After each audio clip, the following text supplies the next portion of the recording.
हमारे ब्लॉग में आपका स्वागत है। हैप्पी मकर संक्रांति सभी को। और आज के दिन तो आप सबको पता ही है कि सबके घर में क्या बनता है। तो हमने भी आज खिचड़ी, दही, पापड़, घी, अचार, सलाद यही सब बनाया था। तो सोचा एक छोटा सा ब्लॉग आप लोगों के साथ शेयर करते हैं कि आज हमारी सुबह की शुरुआत कैसे हुई। तो भाई ये खिचड़ी तो हमने बनाया ही बनाया था। सुबह उठ के हम नहाए, नहाने के बाद पूजा किए और पूजा करने के बाद जो है फिर हम थोड़ी देर बाद जो है फिर नीचे आए, फिर सबको चाय बना के दिया। और ये देखिए हम अपने किचन में ही आ गए और किचन से ही हम शुरुआत करते हैं, आप लोगों का स्वागत करते हैं हम अपने ब्लॉग में। और ये देखिए एक तरफ हम चाय बना रहे हैं सबके लिए। और बच्चे हमारे चाय पीते नहीं हैं, बड़ा वाला पीता है, छोटा वाला नहीं पीता है। तो और ये दूध भी एक तरफ बॉयल हो रहा है, दोनों तरफ दूध बॉयल हो रहे हैं। 2 प्रकार के दूध आते हैं हमारे घर में। और ये फिर हमने छोटे वाले के लिए दूध बनाया क्या, हम लोग बनाते हैं तो सब लोग हंसते भी हैं, मतलब बॉर्नविटा और चीनी डाल के दूध उसको दिया। और फिर ये इधर हम नहा के आए ही थे तो ये सुबह सुबह हमने खिचड़ी छुई। इसमें हमारे यहाँ क्या होता है, दक्षिणा दिया जाता है और चावल रहते हैं और उड़द की दाल हमारे यहाँ इस्तेमाल होती है। बहुत लोगों के यहाँ अलग अलग दाल बनाई जाती है, लेकिन हमारे यहाँ ये उड़द की दाल, नमक, आलू और फिर हम इन सबको पन्नी में पैक कर दिए और फिर इसे हमने पंडित जी के पास भिजवा दिया। हमारे घर के बगल में ही मंदिर बनी हुई है, बहुत अच्छी मंदिर है। कभी उसका भी आप लोगों को ब्लॉग हम दिखाएंगे कि हम लोग अक्सर उस मंदिर में जाया करते हैं और वहाँ पूजा अर्चना करते हैं। दोनों टाइम वहाँ आरती भी होती है। उसके बाद फिर हमने ये चने बनाए, जो काले चने होते हैं नाश्ते में। और ये देखिए इस तरह हम चने को निकाल रहे हैं और इसे हम सबको देंगे खाने के लिए। आप सबके यहाँ भी अपना नाश्ता होता है। आज हमने चने का नाश्ता बनाया था। कभी दलिया बनाते हैं, कभी पोहा बनाते हैं सुबह के समय, कभी रोटी रहती है, कभी पराठा रहता है। इस तरह से नाश्ता सबके यहाँ अलग अलग बनता है। तो हमारे यहाँ इस तरह रहता है। फिर ये अम्मा बाबू के लिए हम दूध गर्म कर रहे हैं और इस दूध में हम लहसुन डालते हैं। करीब 5-6 लहसुन होते हैं, उनको मतलब 2 टुकड़े में कर लेते हैं। अगर बड़ा मतलब जवा है तो उसको 3 टुकड़े में कर लेते हैं, नहीं तो 2 टुकड़े में करके उसे हम अच्छे से उबाल लेते हैं। कम से कम 2-3 मिनट, 4 मिनट तक उसको उबालते हैं कि लहसुन का जो अर्क है उसमें अच्छे से आ जाए।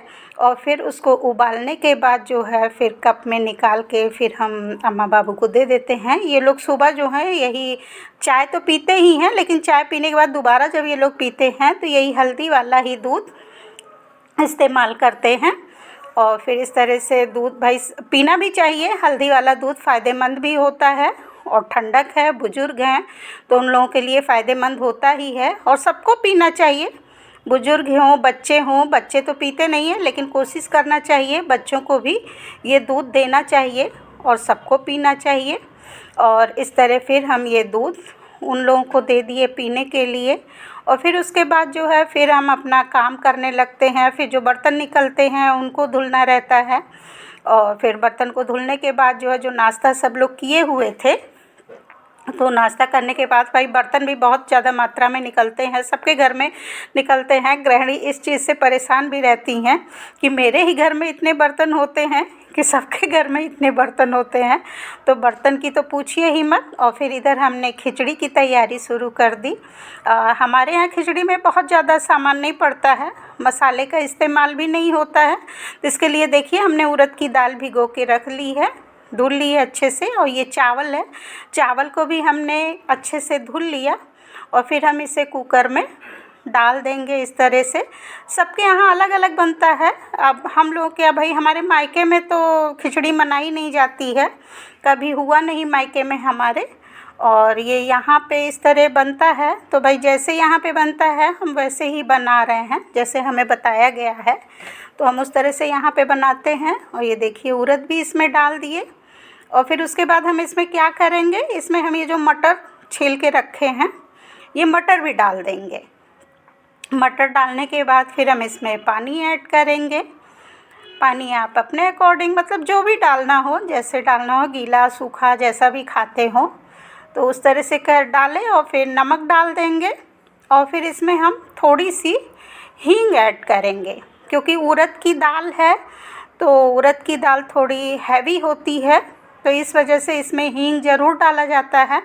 तो ये बहुत अच्छी हींग है, ये हमारे यहाँ एक गोसाई आता है बेचने के लिए, तो उसी से हम लोग ये हींग खरीदते हैं। तो इसकी महक बहुत तेज़ होती है, तो इसको बहुत थोड़ा सा ही डाला जाता है और फिर हम कुकर बंद कर देंगे। सीटी आ जाएगी इसमें और ये देखिए हमारी खिचड़ी बनकर तैयार हो गई है। और फिर दही हमने निकाल लिया और सलाद रख देंगे, अचार रख ही दिए हैं। और इस तरह से हमने मकर संक्रांति मनाई। आप लोगों के यहाँ कैसे मनाई जाती है? और ये हमने पापड़ भी भून के रखा है, तला नहीं है, और घी के साथ हमने सर्व कर दिया। अगर हमारा ये छोटा सा ब्लॉग आपको पसंद आएगा, प्लीज़ मेरे चैनल को लाइक, सब्सक्राइब और शेयर करिएगा। बहुत बहुत धन्यवाद।